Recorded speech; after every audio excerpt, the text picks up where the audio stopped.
Okay, so you're in the middle of writing your research paper, but you're starting to doubt the quality of it. And the thing is that you don't have more time to go out and do more research, so you'll just have to do with what you have. Well, luckily in this video, I'm going to give you 5 tips for improving the quality of your research paper without having to do more research. The first thing you should include is in the beginning of your paper, where you should state why it's important or relevant or interesting to research the topic that you're researching. So even though the people who are reviewing your paper eventually, they're required to read it, it will cause much more interest from them if you're able to put your research topic within a larger perspective, within a larger context. It will be much more interesting for them to read if you are able to, in the very beginning, tell them why this topic is very important or interesting or relevant to research. That makes them want to read what you have found out because they want the answer to that interesting dilemma or issue that you have pointed out in the beginning. The next thing you should include should also be in the beginning of your paper, and that is about the scope of your research. I want you to be very explicit about the scope of your research so the person reading it knows what parameters you're working with and what the delimitations of your research is.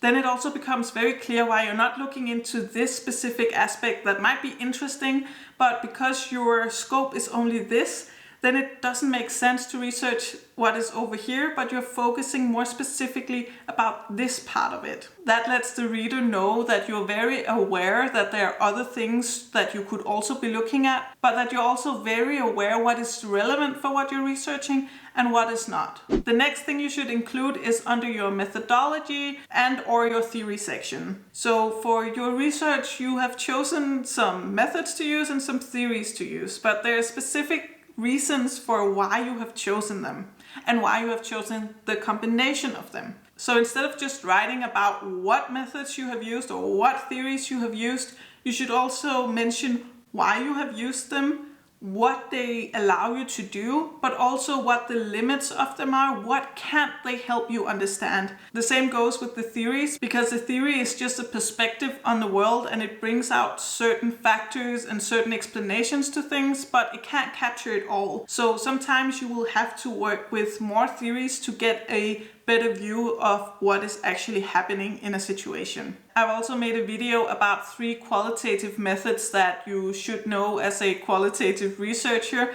I'll link it right here and also down in the description. And here you also learn what they can help you do and what they can't help you do. Okay, so the next thing I want you to include is under your analysis. So you have probably been working with your research for quite a while, and some of the things and some of the insights that you have gotten, you find them so obvious that you don't even think to really explain them. However, a person reading your paper hasn't gone through the whole process and seen all the data that you have worked with. That's why it's really important to remember to include the supporting evidence, all the proof that you have that whatever insight or statement that you have made is actually true. So remember to include the quotes from your interviews or the field notes that you took in regards to an observation you did somewhere. Please remember to include that and point to them when you are arguing for your insight. Otherwise, you are just making statements, but you are not actually proving that they're true.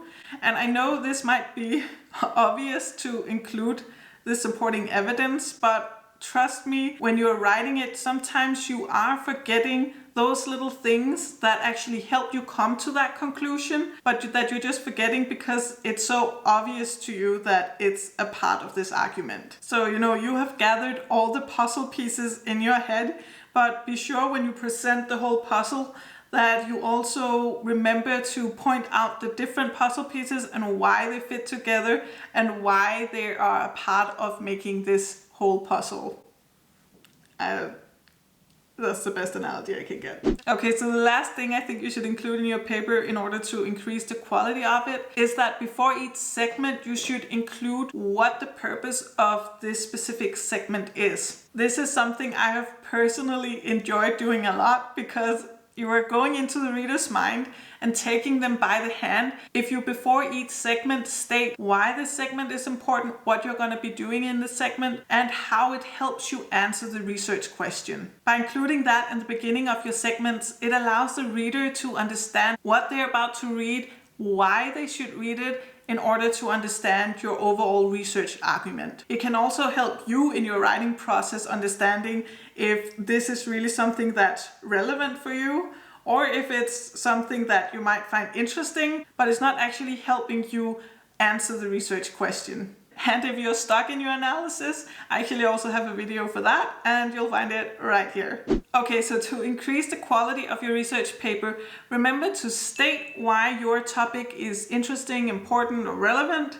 2, clarify the scope of your research. 3, reflect on your methods and theories. 4th, remember to include the supporting evidence of your insights. And 5, write the purpose of the different segments in answering your research question. As always, I'm really curious about your concerns and interest in qualitative research, so I would really love to hear your experience in the comments or in my email inbox. You'll find my email address in the description.